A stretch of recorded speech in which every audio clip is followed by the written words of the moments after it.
শুভ সন্ধ্যা। Fifth সেমিস্টারের ছেলেমেয়েদের জন্য আজকে আমি ডিএসসি 2 সাজেশন দিয়ে দিলাম।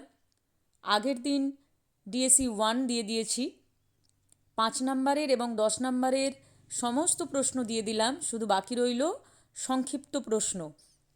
আমি ডিএসসি 1 এবং 2 এর 2 নম্বরের প্রশ্নগুলো পরবর্তীকালে দিয়ে দেব। আগে তোমাদের সাজেশানগুলো দিয়ে কমপ্লিট করি, তারপর একটু খুঁটিয়ে দেব।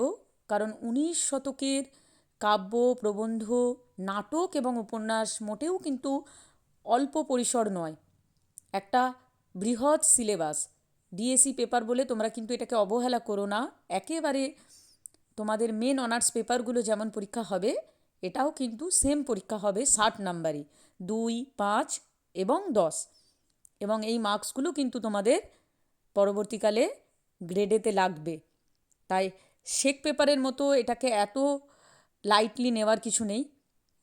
যেহেতু তোমাদের এবার পাসের পেপার নেই, তাই এই পেপারগুলো একটু মন দিয়ে পড়তে হবে। সাজেশান আমি খুব ছোট করতে পারলাম না, যদিও খুব বড় হয়নি, বড় ছোট মিলিয়ে 45টা 40টার মধ্যে হয়ে গেছে। তোমরা এগুলো তৈরি করে নাও। আমি প্রশ্নগুলো কিছু বাদ দিলাম না, কারণ দেখতে পাচ্ছ তো মাঝে মাঝেই কিন্তু সালের প্রশ্ন দিচ্ছে না, ঘুরিয়ে দিচ্ছে।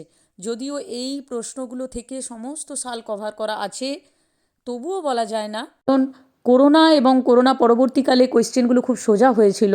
সেই সময় ছাত্রছাত্রীরা পড়াশোনা থেকে অনেকটা ডিটাচ হয়ে গিয়েছিল, সেই জন্য প্রশ্নগুলো অনেকটা ফ্ল্যাট এবং সহজ উপরে উপরে হয়েছিল। এখন যারা প্রশ্ন নির্মাণ করছে তারা একটু ভেবেচিন্তেই ভিতর থেকে প্রশ্ন দেওয়ার চেষ্টা করছে। এ কারণে আমি প্রশ্ন তৈরি করার সময় খুব সচেতনভাবে উপন্যাস ও নাটক থেকে প্রধান প্রধান টপিকগুলোকে কিন্তু হাইলাইট করেছি, যে বিষয়গুলো খুব গুরুত্বপূর্ণ, যাদের ছাড়া 19 শতক একেবারে অচল, তাদেরকে কিন্তু কাউকে বাদ দিইনি, প্রত্যেককে দিয়ে দিয়েছি।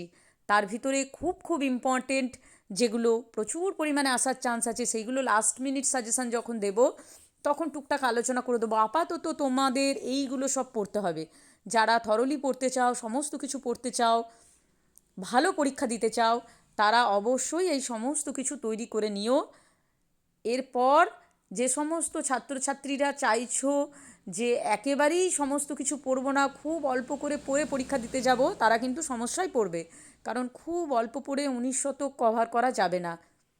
19 শতক একটা বড় সময়কাল, সেই সময়কালটা জানতে গেলে প্রধান প্রধান বিশেষ বিশেষ ঔপন্যাসিক, নাট্যকার, তাদের কথা যেমন জানতে হবে, তার সাথে সাথে অপ্রধানগুলোও তোমাদের পড়ে রাখতে হবে, কারণ অপ্রধান থেকেও প্রশ্ন দেয়।